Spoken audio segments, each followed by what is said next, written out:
All right. Welcome, friends, to another episode. Page and Friends. That's what I feel like.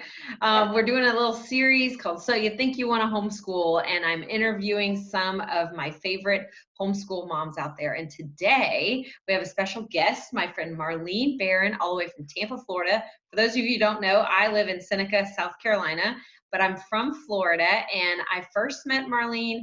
I don't remember if I met you at church or maybe when I started homeschooling, people were like, you need to know Marlene. You need to know Marlene. And so I'm like, okay. And I joined her co-op. She had a Joy of Schooling at Home, the Josh co-op. And we used to come and have meetings at your house and learn about homeschooling, like for first timers. So Yeah. welcome, Marlene. Tell everybody a little bit about yourself. Amen. Well, let's see. I started homeschooling in 1995 with 3 children. And actually, my story goes back to when my daughter was in 5th grade here in Tampa. We were wondering what to do with her for 6th grade because back then they had the centers, 6th grade, 7th grade Yes, center. I went to those. Yeah, we're like, we're not sending our 10-year-old down to a center. And so I started telling God he needed to give us money for private school. And he said, no, you're homeschooling. And I go, no, I'm not. Not doing that. And went back and forth, back and forth. And he basically made it really, really clear that it was in the best interest of this child that she needed to be homeschooled. So we started proceeding, and it was really exciting because I had a friend who she had already been on her journey, and currently she has 10 kids. And wow. she started, I think she had like 3 kids at the time. Do you need to connect me with her? Huh? Maybe you need to connect me with her too. But she connected me with sources at the time, and this was long before computers. So everything, like I got this huge envelope in the mail, big legal size, just filled. And I mean, I just spent days poring over it, and I was so excited. And long story short, we went to the homeschool convention that year, me and my husband, June 1995. And as we were sitting there listening to Samuel Blumenfeld, an old-time educator, talk about teaching reading and how the public schools are failing so terribly with their look-say and reading, that my husband and I both at the same time heard the Lord, and he said, you're going to homeschool Joshua too. And we looked at each other, we were like, wow.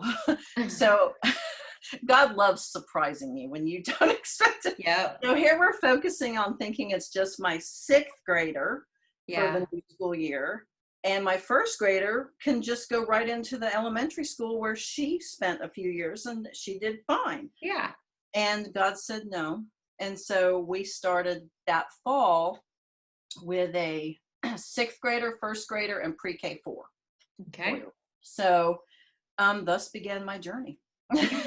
So did you meet any resistance from friends or family when number one, you're taking your daughter out of public school system and then you're choosing to homeschool your other kids? Did you meet any type of resistance from your peer group, from your family, or anything like that?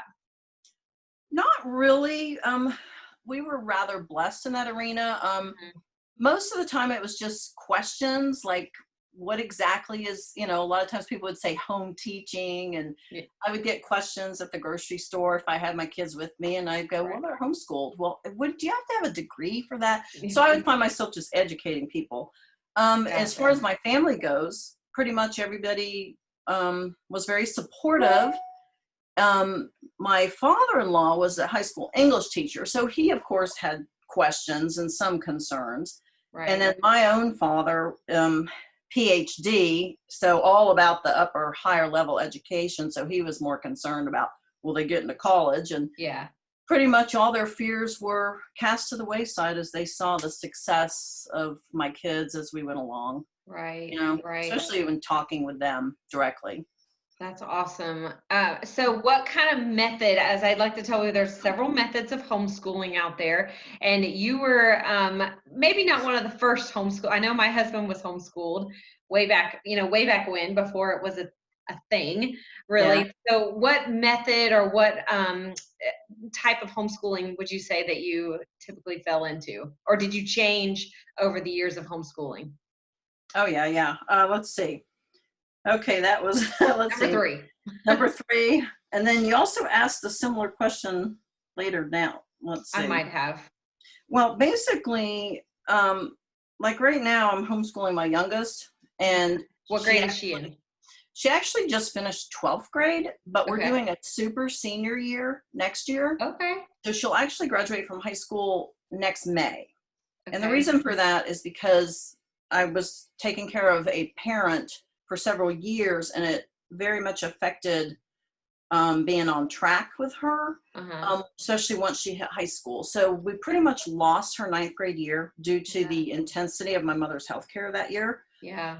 So I was really worried and concerned, and I had a close friend of mine tell me, you just need to do a super senior year. You're allowed to do that. I didn't even know that was an option. I'm like, what?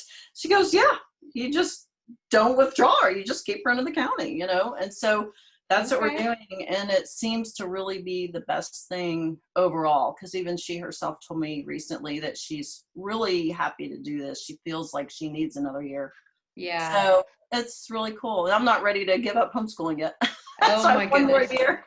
That's right. So have you been more of like Charlotte Mason, like an unschooler, a classical, or something else that I don't even have think of? What type of homeschooling method or style would you say that you most resonate with?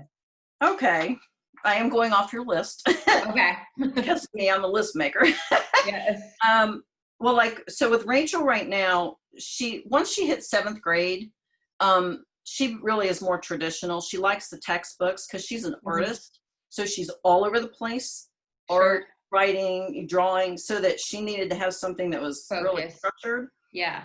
So for her, probably since about 7th grade, she's really been consistently in a class program and doing some stuff still at home. But, because she's almost like an only child now, because my kids are currently they're 36, 31, 28, and she's 18.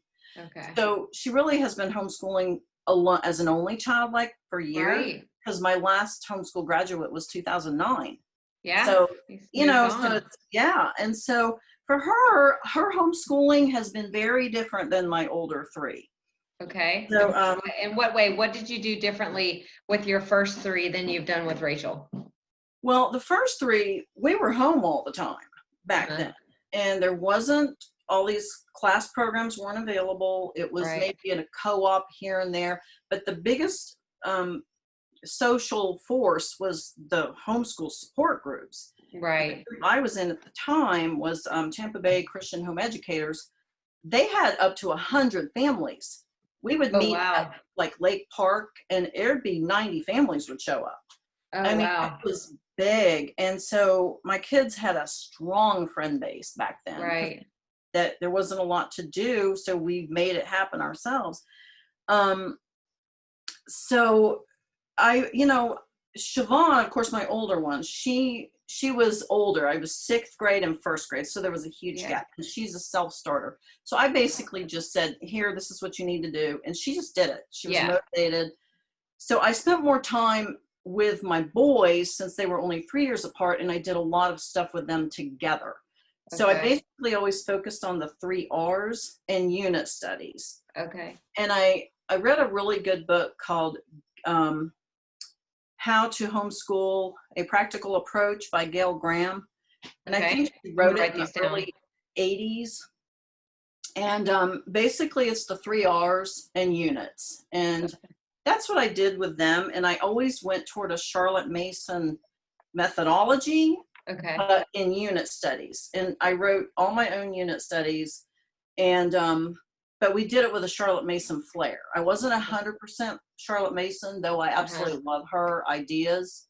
And if you could, Marlene, because I don't feel as versed as probably you are, could you give everyone when we say a Charlotte Mason methodology, can you explain what that is? What does that mean? Well, basically, she had the respect that children are persons, and they're not just something that you just drop all this information into their head, and that you want to give them a rich education. She was actually, Shirley Mason herself was actually classically trained.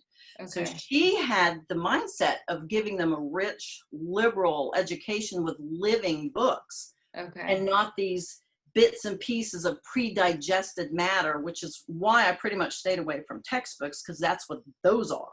Okay. And you introduce them to living books. And, instead of reading an excerpt about Mark Twain, give them a book about Mark Twain, or have, read Huck Finn or something, Sure. And so that kind of thing, and that children are persons.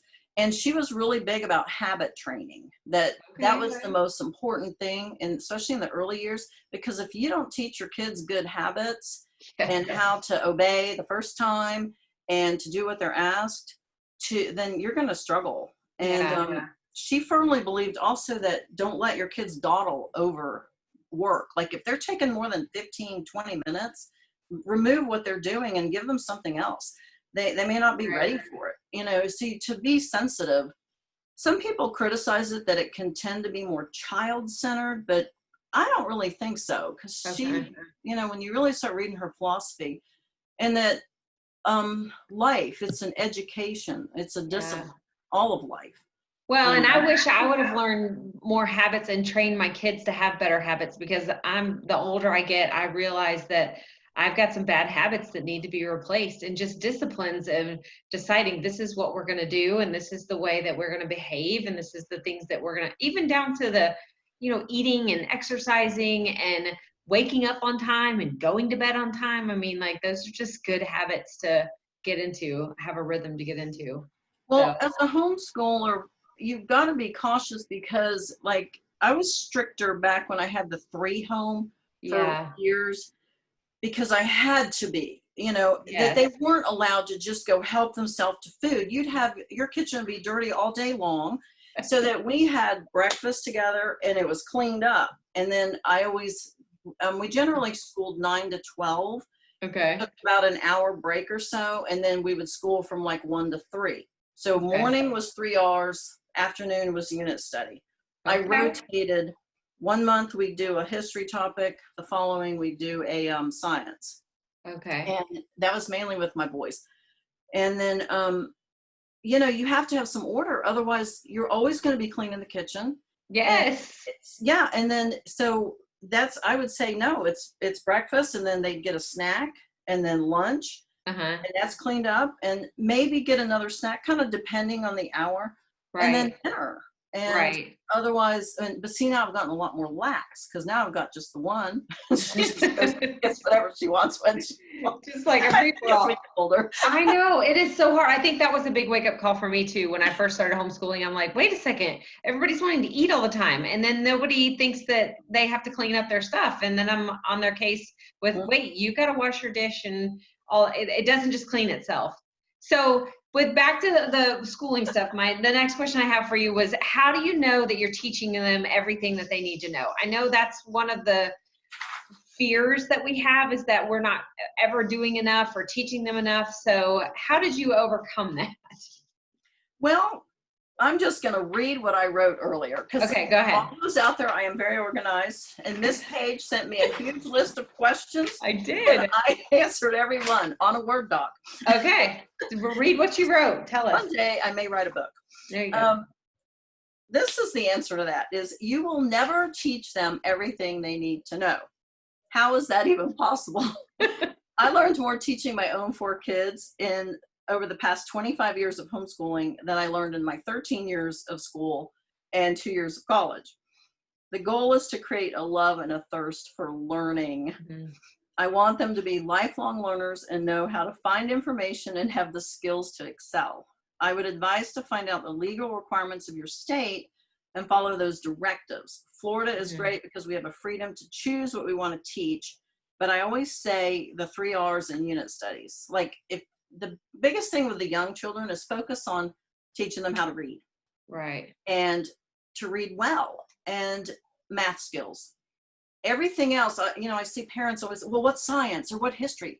Don't worry about it. Like, seriously, just read out loud to them biographies and, books about, the Civil War, and books about the presidents Revolutionary and War and Helen Keller and, Laura Ingalls. It's just right, all different stuff, right. Read, That's read, read, read for the that's young so that have. yeah, that's so good. It's so good. And they do eventually they learn all those other things and They do. yeah, and they keep running through the house chasing the dogs like what I hear mine doing. So Well, y'all you just think about it, Paige, if they know how to read and they can pretty much read well, mhm. um, then they're going to be able to find out what they need to find out. That's right. That's And I right. would just hand my sons, like for example, when we did a unit study, I would probably order about 50 books from the library, Uh-huh. and I'd bring them all home, and then I would sort them out, and I would immediately dump the ones in a pile that I knew we wouldn't use. And basically, I had 3 piles going. I had the reference type book, Right. the books that I would read out loud to them, and the Mhm. books that was appropriate for their age or ability to read to themselves. And Gotcha. that's what we would do. That's so great.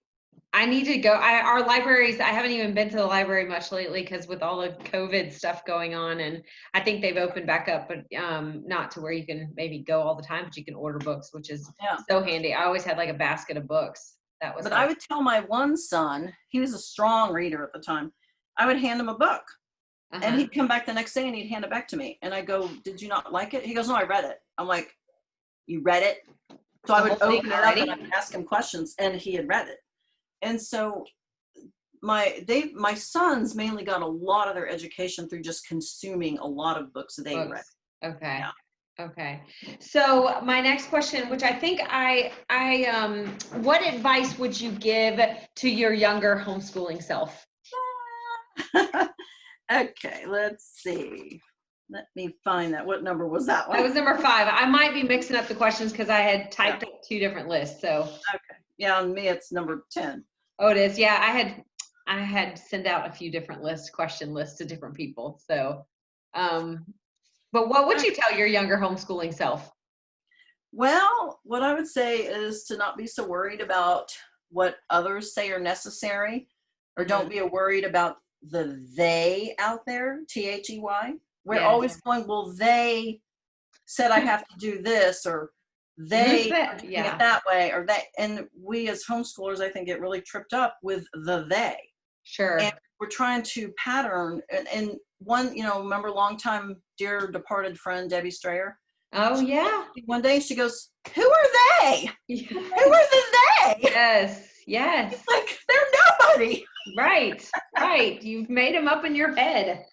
She's like, so that probably is a really big thing. And then the other thing is to stick with the curriculum and or the method that immediately draws you, and Mhm. shut out the other voices, because oftentimes it's not the curriculum that is the problem. It is you, the mom, by Yeah, not just doing the curriculum or sure. having your kids. That sometimes we think our answers by buying new curriculum, and then once we spend another $50 to $100, realize that wasn't the answer. Yeah. That it's just being consistent daily with some Yes. form of a schedule. Sure. I don't like the rigid schedule of like 10 to 11 we do this, 11 to 12.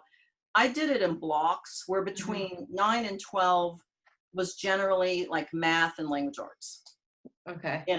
and then lunch, and then the afternoon was the history or the science and that Okay. type of thing. And I just think that if you do it more in block form, it allows for some freedom of, Right. changing things around. Because maybe your kid doesn't want to look at math at 9 o'clock in the morning. Maybe Yeah. they want to just sit, have your Bible time with them, read out loud, read a Right. story, get them in gear, Right. you know. Um, and then don't ever have your kids sit at the table for long periods of time. They're just not wired to do that. No, they are not.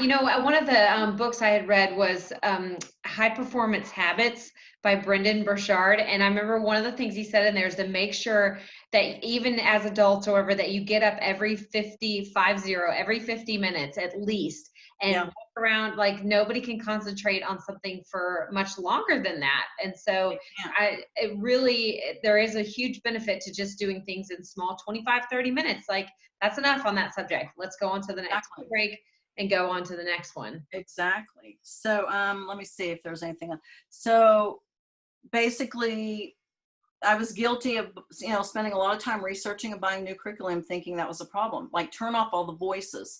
And the scripture that God gave me years ago that he brings me back to again and again, almost every year, is Ecclesiastes 12. It's verses 8 through 13, but mainly I'm going to just focus on 11, 12, 13. Okay. That basically, the words of the wise are like cattle prods, painful but helpful. Their collected sayings are like a nail-studded stick with which a shepherd drives the sheep. Verse 12, but my child, let me give you some further advice. Be careful, for writing books or reading books and much study wears you out. That's the whole story. Here now is my final conclusion. Fear God and obey his commands, for this is everyone's duty. And when the Lord first gave that to me, he was addressing it directly, saying, you take so much time researching. You're like a walking encyclopedia of homeschool methodology, right? But you're struggling doing the one that's in your heart because you have classical and unschooling and restful schooling. I mean, there was some relaxed homeschooling. There was so many different, there's several different ways you can homeschool. Right. And sure, yeah, I can advise people, but it wasn't helping my homeschool. Sure. And he had to like really rein me back in and say the final conclusion is fear God and obey his commands. Like, what have I told you to do, Marlene? Right. And that really is, as Christians, that really is our focus. Right. Well, and everybody's homeschool, like, what do they say? Comparison is the thief of joy. And so when we compare, and what one homeschool mom has strengths in, you may not have those strengths, and your kids are so different. And so each kid is going to require maybe a different methodology, or what works for one mom because of her personality won't necessarily, I believe, work with yours. So absolutely. Okay, so I have like a couple different questions, but what was the next question that I had on your list that I sent you? Oh, let's see. Number 5 or number 6? Well, you sent me 20 questions. I know. We're gonna get through as many as we can in like our 30-minute time. Let's see. Okay, let me look at this real quick. How do you mentally stay sane? Yes, we can go over that one. I was thinking that would be the next one. How did you mentally stay sane? Because, and like, don't you need a break from your kids? I know that's a big, it's a tough one. So what did you do, Marlene? Well, day to day, I mean, I was blessed with the fact that I had Siobhan, who you know her. Yes, she's great. Intensity driven, unbelievable. And the fact that I taught her how to run a house at age 13. Okay. Like, she just knew how to run, she could cook, clean, everything. So I could take time in the afternoon. Oftentimes I would just make, I'm a afternoon coffee drinker, and I would make a cup and I would sit down or lay down and just rest. And she would deal with the boys, her brothers, or oversee them. And then as they got a little bit older, I could actually like leave, go to the grocery store alone, which that was like a treat at the time. Yeah. And she could stay there and oversee their work. So I always had like a built-in babysitter in that sense. When I really needed big breaks, my husband oftentimes would just, we would talk about it, and I would say, I want to go to the mall by myself. Yeah. Stroll around, just mindlessly looking at stuff, go to Target, go sit at Barnes and Noble and get a coffee and just browse just magazines that had nothing to do with homeschooling. Yeah. Mentally check out. Yeah. When you get away from, a lot of people think that could be a waste of time, but I find for myself, like when I stop thinking about the thing I'm really trying to think about and just kind of be mindless, or just flipping through a country living magazine, you actually sometimes quiet down so much that then suddenly you'll just hear, and God will just give you the answer right there. Yes. Go, that's exactly what I needed to hear. Yes, it's like you're finally at rest enough. Yeah. So you had 4 kids. I know Rachel is basically, you've been saying like homeschooling like an only child. Yeah. How do you logistically do it, or what did you do when you had multiple kids at home in different grades? Like that is I know that was like a hard adjustment for me, having multiple ages and multiple kids at home. So what advice do you have to somebody who's got 2, 3, 4, 8, 10 kids at home? How do you manage? Oh, let's see Do you here. sit them both down at like the same, do you sit everybody down at the kitchen table? Okay, we're all gonna do our schoolwork right now. Or would you separate them and do, I don't know, have an older child work with the younger child while you're working with the middle child? What would you do? Well, for one thing, every year is different. And this is like when, I'll have maybe a younger mom say, well, how do you do it? And I'm like, my schedule is going to be very different from yours. Right. We have different number of kids, different ages, our husbands may work 9 to 5 every day, which would just be amazing. Out of the house. And then, or you have a self-employed, where they're home and in and out, so that there's just a lot of parameters. Right. And, so in the early days, like I said, my oldest was very self-motivated. Like I would come into her room. She pretty much homeschooled in her room all day. And then I would meet with her like in the afternoon and just review what she did, help her with anything. But I mean, I'd go in there in the morning. She was already up. She already had her list. This is what she's doing. I was just like, oh my God. And then my second one, he would sit in front of a math problem for an hour. And I'd be like, why aren't you doing anything? I don't know what to do. And this is the strong reader. I go, did you read the directions at the top? No. And it was just like, but so generally she was on her own. Okay. And my boys, we would sit at the table. Okay. And they were 3 years apart. So Josh was 7 when we started and Nathan was 4. Okay. So yeah, they were like first grade, third grade type thing. And so Joshua actually helped with his little brother. Sometimes he would be helping him read. Yeah. So like I would, just that would be amazing to suddenly catch where like Nathan was sounding out words and then Joshua would come right behind and go, you say it like this because of this reason. And then he'd get a rule or something. I'd be like, whoa. And Siobhan would help. Sometimes I would say, hey, I need your assistance with this. Yeah. But generally she would be on her own and I would just team with my sons. And yeah, they had different math levels and different language arts. And we would sit at the table and we did Debbie Strayer. Okay. The learning language arts through literature. Yeah. Which was such a great program. And yes. So like I could take care of both of them there easily. Okay. Too, but then we would focus. Sometimes I did literature unit study. So then that way, I would just basically give my older a little bit harder requirement and my younger just easier. So we would, do the same stuff together. Okay. So is there a curriculum that you enjoyed using the most, like in the elementary ages, the middle school and the high school? Is there curriculums that we should look into or look up that you really liked using? Yeah, here it is. Okay. I would just say that in the elementary was anything Charlotte Mason unit study. Okay. I just, Valerie Bent is BENDT. Her last of her 6 graduated years ago. She was a major convention speaker years back. She wrote curriculum.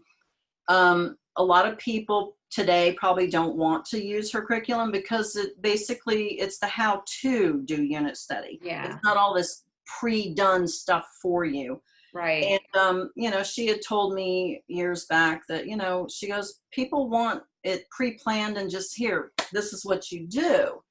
Right. And personally, I don't like that because I know that there's times for that, but I think that the more engaged you are and, planning a unit study and you could get helps, but it's not that hard. Pick a topic, get books and go from there. And the Charlotte Mason approach is copy work. Mm-hmm. Your kids don't need grammar books until they're probably seventh grade. Mm-hmm. Copy work is powerful because they see modeled as they're copying sentences. Uh-huh.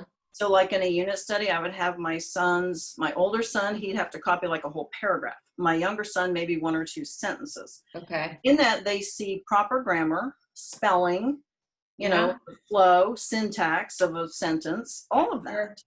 And it's more powerful. I mean, you think about musicians, what is Yeah. they learn by hearing and practicing over and over and over from the masters. Right. They didn't have to learn all this, you know, how to write out the music and stuff, you know. Right. And so that was really my own for the elementary. Mm-hmm. Middle and high school, I used Alpha Omega Life Packs, which those are, there's 10 workbooks to a subject. So they're very easy, like each little workbook can be done in 3 to 4 weeks.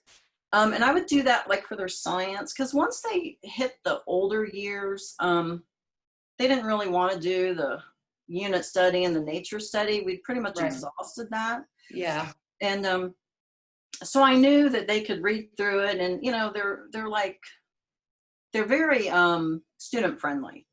The mom doesn't have to be hovering over, you know, basically they read, they answer questions, they read, they write stuff, there's a quiz, and then there's like a whole book test. So it is more traditional. More doable. Okay. So we did that for a few subjects. What about in high school? Did you use the life packs as well for high school? Some, yeah, like my oldest, she did British literature with it. And then we also used Beautiful Feet, which is we're going to use some of that this year, I think. Program. But I really like their stuff. My angst or my sorrow is that, you know, like Rachel doesn't want to do that. She really didn't like unit studies past elementary years. Right. But theirs literally is open and go in the sense of, you know, it tells you day 1, do this, day 2, day 3. Mm-hmm. And then, you know, you have to have the books and, you know, whatever the materials. But even with that, then, like, I think one of my kids, I don't remember which one, did the ancient history. And basically, you know, and it was some higher level books, Caesar, reading about Caesar and different, you know, components of ancient history in Egypt and Greece and all that. But they would just read and just do the assignment. Right. But it was more in the Charlotte Mason style because it was using living books. Living books. Gotcha.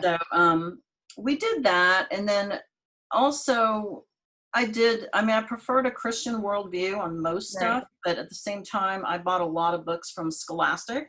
Mm-hmm. Just stuff that was just good quality, you know, factual, interesting, informative. Right. You know. Well, and Usborne Books has a lot of great books right now too. So if you've got a friend that sells Usborne Books. Okay, well, I'm going to skip down a couple other questions, and then because I don't want to keep these interviews with people too long because us moms are busy and figuring out what to do. There comes a point for all of us that we all are like, I hate this and I want to quit. Well, maybe not for everybody, but I know a lot of us will hit a wall of like, I want to quit. I'm out. I'm done. I'm tired of this. So what would you tell yourself, like, to keep going? Like, what are things that you would say, like, okay, Marlene, well, this is what we need to do. Just kind of keep going. When you wanted to quit, what would you do? Well, I mean, you can do a lot of things. Sometimes you just got to stop and just focus on today. Mm-hmm. What do we actually need to do today? It's a marathon. We're not in a sprint. And sometimes we can get very hurried thinking, oh, my kids have to learn this. They have to learn this. I always get like phone calls. I used to get a lot of phone calls, especially when I was the FPEA District 5 director years back. Right. Around January, people are freaking out. Oh my God, we're not done with the curriculum. You know, and I'd calm them down and say, you know, you still have 4 or 5 months left, and everybody's putting, you know, so I think another thing is like you could take a break for a few days. Mm-hmm. Maybe just all hands on deck, clean your house.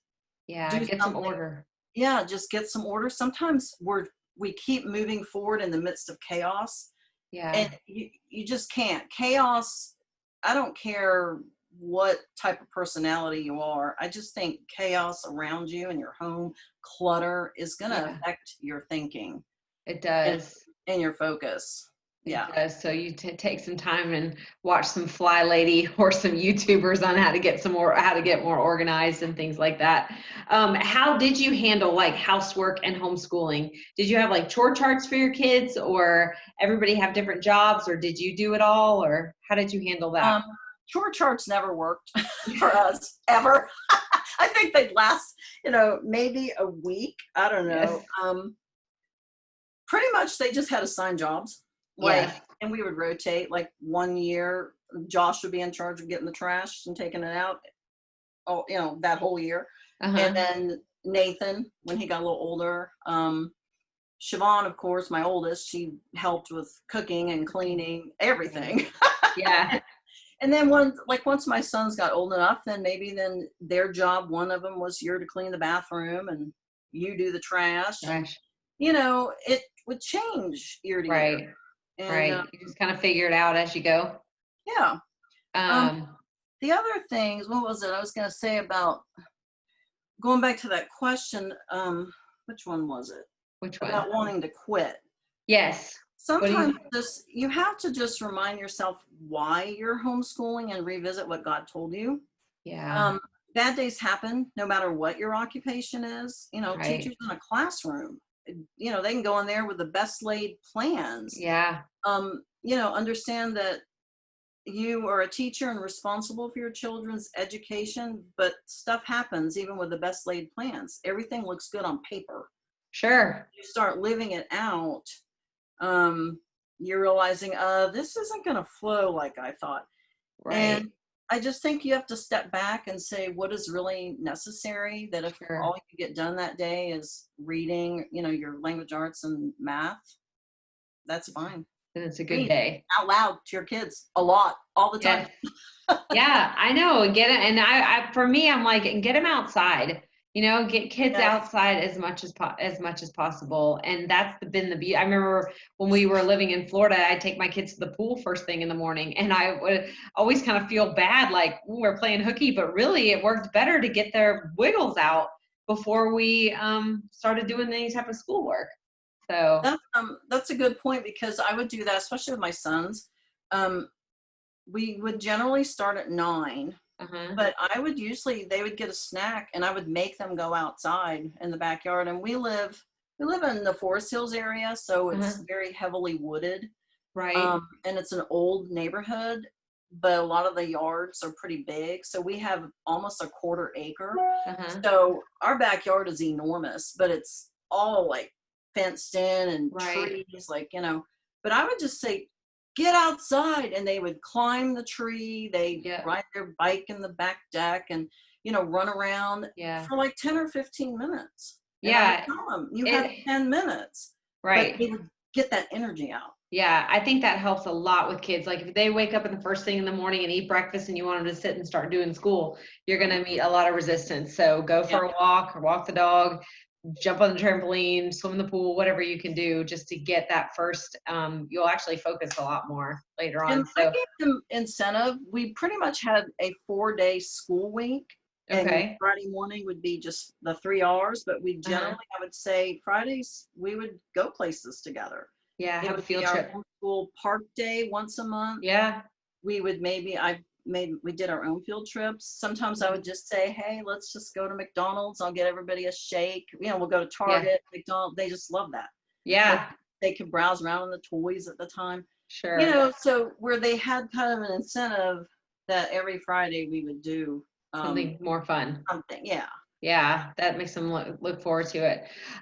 Okay, so there was one other thing a couple more questions, because I want to try to wrap this up. You had mentioned to me before we had started before I hit record, about the laws in each state. Can you touch on that a little bit, so that we make sure as homeschoolers we are like legit and following by the laws? Like, where do you even begin? Where should someone even begin? Well, what I advise and what's necessary is, if you're thinking about homeschooling or maybe have just begun, and you need to find out exactly what the homeschool laws are in your state. And hslda.org is a good place that you definitely can go to their website. That's the Homeschool Legal Defense Association. Okay. You can actually, I think there's a link somewhere at the top, like what are the laws in your state? And you might have to submit your email and they'll send you back the information to get on the page, because they are a membership organization, but they do provide that for free. Okay. But also if they just Google search, Sure. what are the homeschool laws in your state in North Carolina? Right. And, go from there. And, North Carolina state homeschool organizations, like here in Sure. Florida, it's the Florida Parent Educator Association. Which is so great. If you're in Florida watching this, I highly recommend. I don't know if they had their or will have their convention or had it this year or not. What they're doing? It was canceled. I First know. time that in my 25 years of homeschooling, it was the first time it had to be canceled. Oh, it's the most amazing convention. It's so good. It is so good. Yeah. Okay, Marlene, when you're not homeschooling, what is something that you're totally into? Let's see. Well, probably my passion, and I haven't had a lot of time for it in the last few years. I start and stop, but is to really become proficient in sign language. Oh, yeah. That's awesome. At one time, I thought I wanted to be an interpreter. I don't know if that's necessarily needed for what I really want to do, which is I want to be able to share the gospel with deaf people. Deaf people are like 10% right are Christians. Right. So it's like one of the least evangelized, because of the fact that, a lot of them, they really rely on sign language, American Sign Language, to communicate. And I'm involved with a local church that's a deaf church. I haven't been able to, I don't even know if they're meeting in person at this point, but it's 3:00. I don't think they are, but that's been a blessing. And I try, as much as possible. But I've gone to school off and on, off. I'll start and stop because of having to care for my mother and homeschooling as a priority. So right now I'm doing an online class program. So slowly working through that. Yeah, that's so good. I'm so proud of you. I'm going to remind me to tell you about The Bible Recap is a podcast that I listen to every day where she recaps the Bible. And I believe that is the next step, is them wanting to record people doing sign language so that the deaf community can watch and listen to the podcast, but actually watch it in sign language. So let's see how I can make a connection there. But, well, Marlene, this was so fun. You are just a wealth of information. I know we didn't get to all of our questions, but we would be talking all day if we did that. So if anybody wanted to get in contact with you, my email would be the best. I love talking on the phone to people, but I could be on the phone all day. So a lot of questions can just be answered via email. Okay. But if I can always sense when someone really needs to talk, I'll give them my phone number then. And they can call. Okay. Well, I'll leave your email in the comments. And that way people can. Homeschool. Yeah. Probably one of the things I did want to say, which is, because now we're seeing such a large influx of people because of what's happened with the school systems being shut down. And a lot of families are finding they don't like the online for their kids. You just cannot put a kindergartner, first grader, second grade in front of a computer all day. Yeah. No. Anyway, so I'm passionate about that. But I see all the time, whether they're public school coming in or just, as they're getting ready their kids are becoming school age. Right. Is they always ask, what curriculum do you use? Yes. What? And that's the wrong question. My answer is, why are you homeschooling? And so from there is I asked them, have you spent any time reading about homeschool philosophies or creating a family mission statement? Because your curriculum will follow later. You'll be in a constant state of confusion unless you determine why you're homeschooling and what are the goals for your family, your children. What is your belief about education and what are their interests? Until you've done this, I would just say you have to detox from traditional school, especially if your kids have been in school. But if not, even you, the parent, need to detox, because the majority of us homeschooling parents have been raised in traditional brick and mortar schools. Right. And we have to detox from that philosophy, Mm-hmm. that basically, you know what it is. Yeah. Go to the library and have your kids pick out books. I know right now it's difficult, but most libraries you can actually order online and then go by the library and they'll hand them to you. But just on topics that interest them, read, tell back what they've learned. Homeschooling is a lifestyle, and you do Yes. not have to know or do everything all at once. Right. And guard against comparison. It's the enemy of joy. Um, Yes. Debbie Strayer had told me that years ago. When we Yeah. compare, that is the enemy of what God is doing or wanting to do in your homeschool journey. And it is the Yeah. enemy of peace. It is the enemy that that Satan will use to try to get you to quit. So Yeah. your family, your beautiful children are unique. You really need to seek what God wants for your family. And Right. we just can't compare to each other. Right. Just no way. Right. I mean, I'm in a So, different place with one teenager. right. At Right. this point, And yeah. you've been doing, and you had practice and experience, whereas a lot of people may just be diving in. And all I know, it's hard to break when your mentality is, this is how they do it at school, so I'll try to do the way they do it at school at home. And it just doesn't always work that way because there's no cafeteria lady at home. There's no janitor at home It won't work. usually. It And won't work. And then you end up frustrated and frazzled when it doesn't have to be that way. So thank you. over the years, I've always told moms, I said, you're going to burn out. You'll burn out Yeah. in 1 month. I guarantee it. When they'll buy a Becca, which is a good curriculum, but it's Right. very classroom style. Right. And they'll try to do everything. And then they're Yes. like, I can't, my kid hates homeschooling. I hate it. No, your kid would love it if you just let him read books right now and you read out loud to him and just Yeah. play with manipulatives. Right. Right. I think just take a step back and you're right. I love it's kind of like the verse in Habakkuk, like write the vision down. And when you know what the vision is, then you can go back to it and say, wait a second, this isn't a line up with my vision that God has given me for my kids and for their year of homeschooling. And Yeah. so, anyways, this was so fun, Marlene. I know we could talk like all day long. I know. I love you. I miss you. I know. I love you too and miss you too. So thank you for joining me. And thank you for everybody who's watching. And if you want to connect with Marlene, I will leave her email in the comments below. Take care. All right. Bye. Bye.